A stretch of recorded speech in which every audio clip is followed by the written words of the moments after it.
చిన్న క్వశ్చన్ అడుగుతాను, మీ ద్వారా ప్రజలందరినీ కూడా ఆలోచన చేయమని చెప్పి సింపుల్ క్వశ్చన్ అడుగుతాను.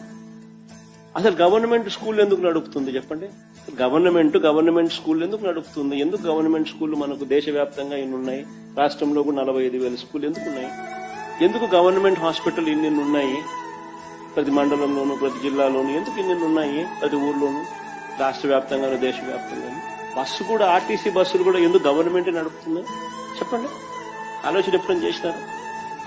ఎందుకనంటే ఇవన్నీ గవర్నమెంట్ చేయకపోతే పేదవాడు, మధ్యతరగతి వాడు ప్రైవేట్ వాళ్లకు దోపిడీకి బలైపోతాడు. Just imagine a situation, government school లేకపోతే ప్రైవేట్ స్కూల్ ఛార్జ్ చేసే ఫీజులు ఎవరైనా కట్టగలుగుతాడా? Just imagine a situation where government hospital లేకపోతే ప్రైవేట్ హాస్పిటల్స్, అనైతిక ప్రైవేట్ హాస్పిటల్స్ ఛార్జ్ చేసే రేట్లు కట్టుకోగలుగుతారా? గవర్నమెంట్ ఆర్టీసీ బస్సులు నడపకపోతే ప్రైవేట్ బస్సులు నడిస్తే అసలు సామాన్యుడు బస్సు ఎక్కాలంటే భయపడిపోయే పరిస్థితి రాదా? ఇవన్నీ గవర్నమెంట్ బాధ్యతలు. This is the responsibility of the government.